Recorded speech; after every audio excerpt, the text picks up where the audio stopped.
বিসমিল্লাহির রহমানির রহিম।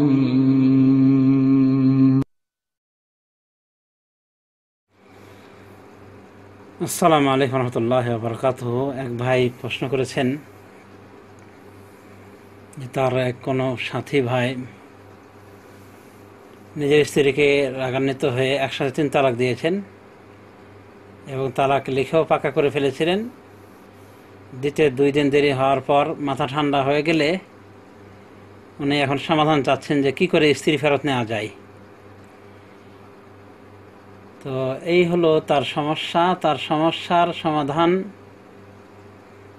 এখন দিতে হবে ওলামায়ে কেরামকে। আর ওলামায়ে কেরাম নানা পথে যেতে হবে, ওলামায়ে কেরাম নানা মতে যেতে হবে নবীর পথে। তো যা হোক, এটি প্রসিদ্ধ ইখতিলাফ যে একসাথে 3 তালাক দেওয়া যায় কিনা এ বিষয়ে ইখতিলাফ রয়েছে, এবং একসাথে 3 তালাক দিলে তালাকটা হয়ে যাবে কিনা। প্রায় সকল ওলামায়ে দ্বীন একমত যে একসাথে 3 তালাক দেওয়াটা এটা ঘৃণিত কাজ, নিন্দনীয় কাজ, ভালো কাজ নয়। এর ভিতরে কোরআনের বিরোধিতা করা হয়, কারণ আল্লাহ বলেন আত-তালাকু মাররাতান, তালাক হবে 2 বার, মানে 2 বার করে। যে তালাকের পর স্ত্রী ফেরত না যায় এটি হলো 2 বার, একবার বলেননি, 2 বার বলেছেন। তার মানে তালাক এক দফায় দেওয়া এটা ঠিক নয়, উচিত নয়। অধিকাংশ ওলামায়ে দ্বীন নাজায়েজ বলেছেন এই জাতীয় তালাককে। কিন্তু নাজায়েজ হওয়ার পরও তালাকটা দিয়ে দিলে তালাকটা হবে কি হবে না এ বিষয়ে ইখতিলাফ রয়েছে ওলামায়ে দ্বীনের ভিতরে। জমহুর ওলামায়ে দ্বীন এদিকে গিয়েছেন যে হ্যাঁ, একসাথে তালাক দেওয়া যদিও ঘৃণিত কাজ, ঠিক নাই, জায়েজ নাই, মাকরুহ, তবুও এ তালাক হয়ে যাবে। পক্ষান্তরে কিছু কিছু ওলামায়ে দ্বীন গিয়েছেন এই দিকে যে না, একসাথে 3 তালাক, তালাক 1 তালাক বলে গণ্য হবে। আবার কিছু কিছু ওলামায়ে দ্বীন এদিকে গিয়েছেন যে একসাথে 3 তালাক দিলে কোনো তালাকই গণ্য হবে না, কারণ এটা সুন্নাত বিরোধী কাজ হলো, বিদআতি কাজ হলো, আর বিদআতি কাজের কোনো মূল্য নাই। এভাবে কিছু ওলামায়ে দ্বীন গিয়েছেন। তার মানে বলা যেতে পারে 3টা মত রয়েছে, একসাথে 3 তালাক হয়ে যাবে। অধিকাংশ ওলামায়ে দ্বীন বলেছেন একসাথে 3 তালাকের কোনো তালাকই হবে না। কিছু কিছু ওলামায়ে দ্বীন বলেছেন একসাথে 3 তালাক দিলে 1 তালাক হয়ে যাবে, 3 তালাক হবে না। এটাও কিছু কিছু ওলামায়ে দ্বীন বলেছেন। এবার দলিল বিবেচনা করলে আমরা দেখতে পাই যে যারা বলেছেন যে একসাথে 3 তালাক 1 তালাক বলে গণ্য হবে, তারাই সঠিক সিদ্ধান্তে রয়েছেন ইনশাআল্লাহ, বা তাদের কথাটাই আমাদের নিকটে রাজেহ, বেশি গ্রহণযোগ্য। কারণ সহিহ হাদিসের এটাই ফায়সালা। রাসূলুল্লাহ সাল্লাল্লাহু আলাইহি ওয়াসাল্লামের জামানায় এবং আবু বকরের জামানায়, এমনকি ওমরের খেলাফতে 2 সাল পর্যন্ত এই নিয়মই ছিল যে একসাথে 3 তালাক দেওয়া হলে 1 তালাক বলে গণ্য করা হতো। হাদিসটি শুনুন। আন ইবনে আব্বাস قال كان الطلاق على عهد رسول الله صلى الله عليه وسلم وابي بكر وسنة من خلافة عمر طلاق الثلاث واحدة. فقال عمر بن الخطاب إن الناس قد استعجلوا في أمر قد كانت لهم فيها أنات فلا أمضيناه عليهم فأمضاه عليهم. رواه مسلم في كتاب الطلاق من صحيحه برقم 2689 2689.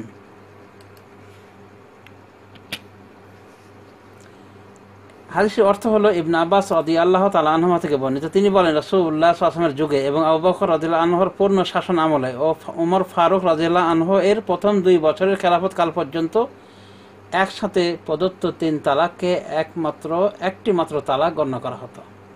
তারপর ওমর রাদিয়াল্লাহু আনহু বললেন, নিশ্চয় মানুষ এমন একটি বিষয়ে তাড়াহুড়া শুরু করেছে যাতে তাদের ধীর স্থিরতা অবলম্বনের অবকাশ ছিল।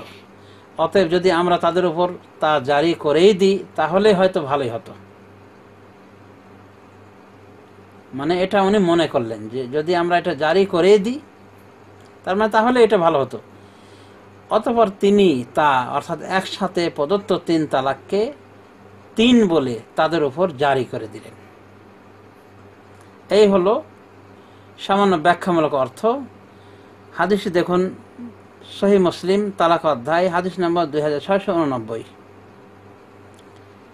এই হাদিস প্রমাণ করে যে নবী সাল্লাল্লাহু আলাইহি সাল্লাম ও আবু বকর রাদিয়াল্লাহু আনহুর যুগে, এমনকি ওমর রাদিয়াল্লাহু আনহুর খেলাফতের 2 সাল পর্যন্ত একসাথে পড়ত 3 তালাককে 1 তালাক গণ্য করা হতো, এবং একসাথে 3 তালাককে 3 তালাকই গণ্য করা ছিল ওমর রাদিয়াল্লাহু আনহুর ইজতিহাদি বিষয়, যা তিনি প্রশাসনমূলক বাস্তবায়ন করেছিলেন। কাজে তার ইজতিহাদ মানতে কেউ বাধ্য নয়, বরং সহিহ হাদিসে একমাত্র শিরোধার্য। আর সহিহ হাদিস অনুযায়ী একসাথে 3 তালাক দিলে শুধুমাত্র 1 তালাকে গণ্য হবে। কাজে ওই স্ত্রীকে সে বিনা হিল্লাতে আবার ফিরে নিতে পারবে। আশা করি শতমণ্ডলী বুঝতে পেরেছেন, এবং যার প্রশ্ন এবং যিনি জানতে চেয়েছেন তিনি বুঝতে পেরেছেন যে একসাথে 3 তালাক 1 তালাক বলেই গণ্য হবে। অতএব এই ব্যক্তি তার স্ত্রীকে ফেরত নিতে পারবে, হিল্লার কোনো প্রয়োজন নেই। হিল্লা এমন একটা প্রথা যা হিন্দুরা লজ্জা পায়, যা করতে হিন্দুরা লজ্জা পায়। তাহলে মুসলিম হয়ে কি করে করতে পারে? আমার দেশের বিদআতি মোল্লা, অশিক্ষিত লোকগুলি, বিশেষ করে যারা ওই মাযহাব ছাড়া কিছুই বুঝে না, মাযহাবে অন্ধ তাকলিদের ভূত যাদের শরীরে সওয়ার হয়ে রয়েছে, এরাই অন্ধত্বের ভিতরে পড়ে গিয়ে এই জাতীয় আজে বাজে কথা বলে, অশালীন এই ফতোয়া দিয়ে থাকে। নাউযুবিল্লাহি মিন যালিক। সুতরাং হাদিস দ্বারা স্পষ্ট হয়ে গেল, অতএব স্বামী ইদ্যতের মধ্যে ইচ্ছা করলে স্ত্রীকে স্বাভাবিকভাবে প্রতিগ্রহণ করতে পারবে, মানে রাজাত করতে পারবে, কোনো অসুবিধা নেই। মহান আল্লাহ বলেন, আল মুতাল্লাকাতু ইয়াতারাব্বাসনা বিআনফুসিহিন্না সালাসাতা কুরু ওয়ালা ইয়াহিল্লু লাহুন্না আন ইয়াকতুমনা মা খালাকাল্লাহু ফি আরহামিহিন্না ইন কুননা ইউমিনু বিল্লাহি ওয়াল ইয়াউমিল আখির ওয়া বুউলাতুহুন্না আহাক্কু বিরাদ্দিহিন্না ফি যালিক ইন আরাদু ইসলাহা। আল্লাহ রাব্বুল আলামিন বলেন, আর তালাকপ্রাপ্ত মহিলাগণ 3 ঋতু পর্যন্ত আত্মসংবরণ করে থাকবে, এবং যদি তারা আল্লাহ ও পরকালে বিশ্বাস করে, তবে আল্লাহ তাদের গর্ভে যা সৃষ্টি করেছেন তা গোপন করা তাদের পক্ষে বৈধ হবে না। এবং এর মধ্যে যদি তারা সন্ধি কামনা করে, তবে তাদের স্বামী তাদের প্রতিগ্রহণ করতে সমধিক অধিকার রাখে। সূরা বাকারা 228 নম্বর আয়াত।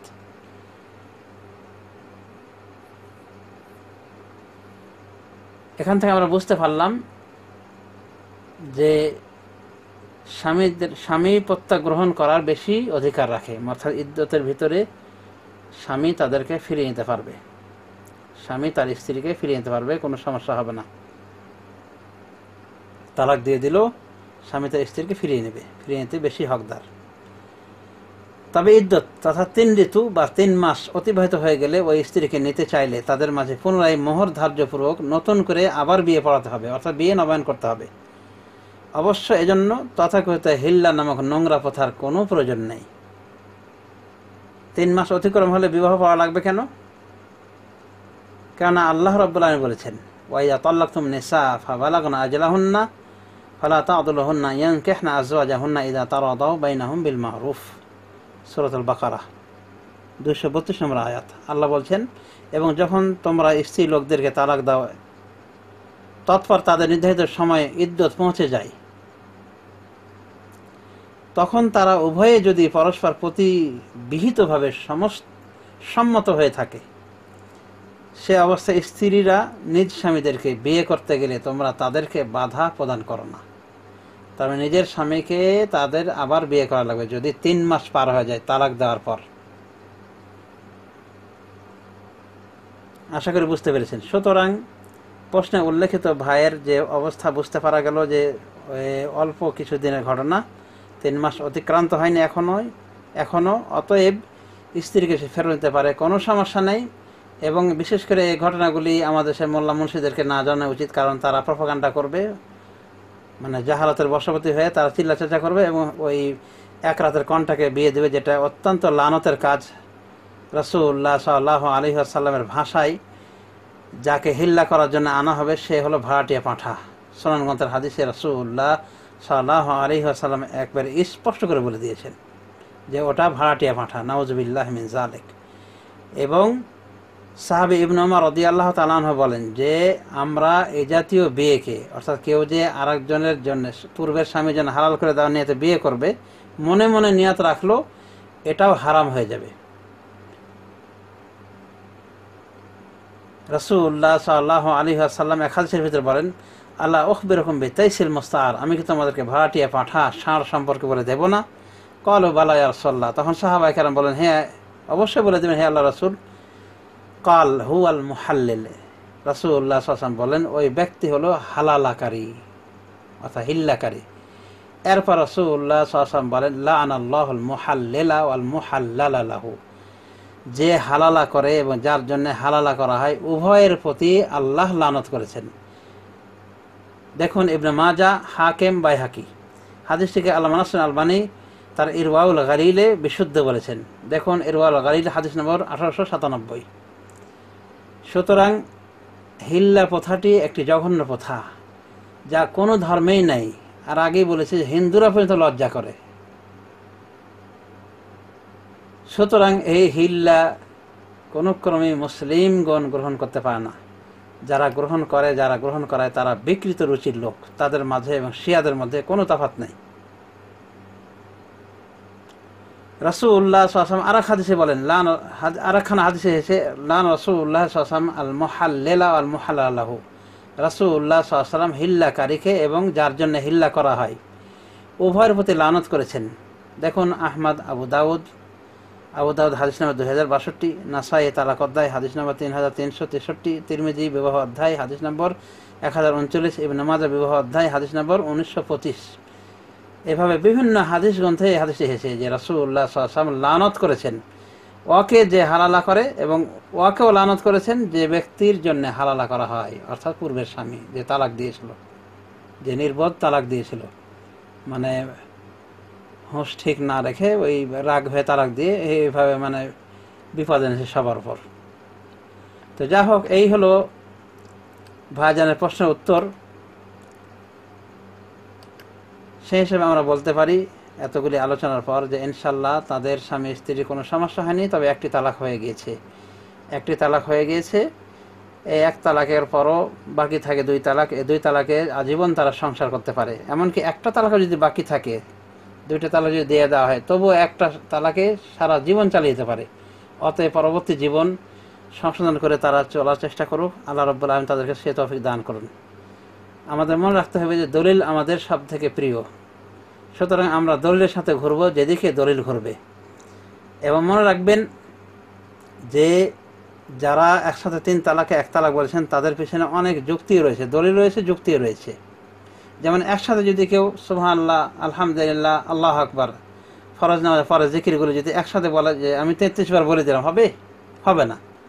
অনুভব যদি কেউ জামরাতে পাথর মারার সময় একসাথে 7টা পাথর মেরে দেয়, হবে না, একটা পর একটা মারতে হবে।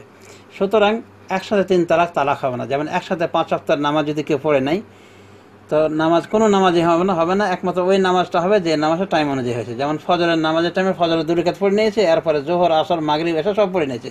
কোন নামাজটা হবে? শুধুমাত্র ফজরের নামাজটা হবে, কারণ ওটা সময় মতো হয়েছে, বাকিগুলো হবে না।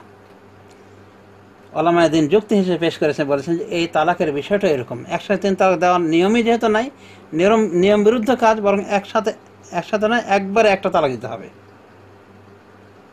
সেই হিসাবে একটাই তালাক হবে। 3টা তালাক দিলেও একটা তালাক হবে, 300 তালাক দিলেও একটাই তালাক হবে। এবং একসাথে তালাক দিলে একটা তালাক যে হবে, এই মর্মে আমরা মুসলিম শরীফের সহিহ হাদিস পেয়ে গেছি, আর কোনো কথাই চলে না। শাইখুল ইসলাম ইবনে তাইমিয়ার ভাষ্য মতে এই মতের প্রবক্তা, আচ্ছা একসাথে 3 তালাক 1 তালাক বলে গণ্য হবে। শাইখুল ইসলাম ইবনে তাইমিয়ার ভাষ্য মতে এই মতের প্রবক্তা হলেন একাধিক সালাফে সালেহিন এবং অন্যান্য উলামায়ে দ্বীন। যেমন উনি উল্লেখ করেছেন সাহাবী জুবাইর বিন আওয়াম, আব্দুর রহমান বিন আউফ, অবশ্য আলী ইবনে মাসউদ, ইবনে আব্বাস প্রমুখগণ থেকে উভয় প্রকার মত বর্ণিত হয়েছে। মানে একসাথে 3 তালাক হয়ে যাবে, 3 তালাক হবে না, উভয় বর্ণিত হয়েছে। ইহা বহু তাবি ও তাদের পরবর্তী উলামায়ে দ্বীনেরও অভিমত। মানে একসাথে 3 তালাক দিলে 1 তালাক হবে। যাদের অন্যতম হলেন তাউস, খাল্লাস বিন আমর এবং মুহাম্মদ বিন ইসহাক। ইহা দাউদ জাহিরি এবং তার অধিকাংশ সহচরদের অভিমত, অর্থাৎ একসাথে 3 তালাক হয়ে যাওয়া। ইহা জাফর বিন মুহাম্মদ বিন আলী বিন হোসাইন এবং তার সুযোগ্য পুত্র জাফর বিন মুহাম্মদেরও অভিমত। এই জন্য শিয়াদের কেউ এদিকে গিয়েছেন। ইহা আবু হানিফা, মালিক ও আহমদ বিন হাম্বল প্রমুখ ইমামদের কতিপয় সহচরদেরও অভিমত।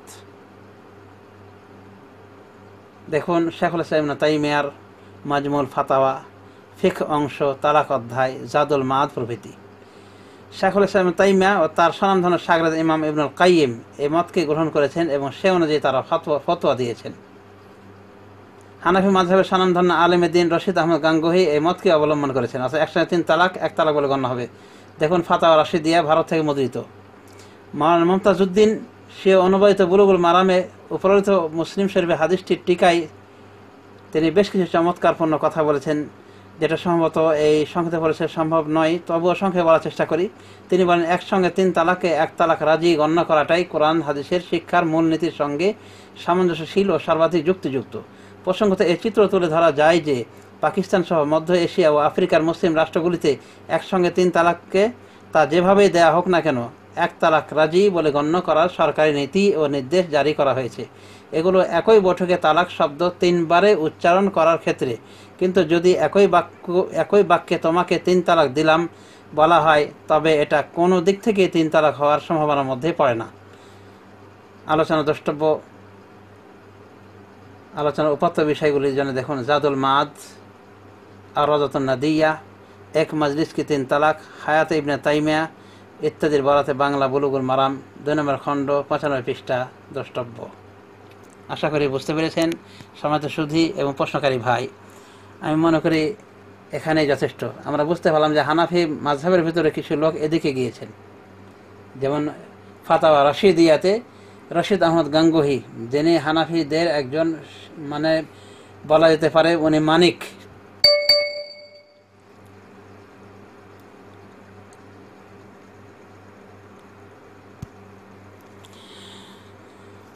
অনুরূপভাবে বেরলভীদের ভিতরে পীরে কারাম নামক একজন ব্যক্তি এদিকে গিয়েছেন।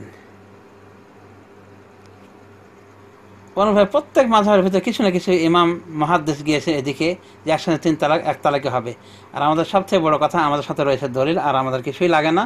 এরপর এতগুলি ওলামায়ে দ্বীন এদিকে গিয়েছেন, অতএব কোনো চিন্তা নাই, কোনো টেনশন নাই, একসাথে 3 তালাক 1 তালাক বলে গণ্য হবে ইনশাআল্লাহ, এবং স্ত্রী ফেরত নিতে পারবে, কোনো সমস্যা হবে না। ধন্যবাদ।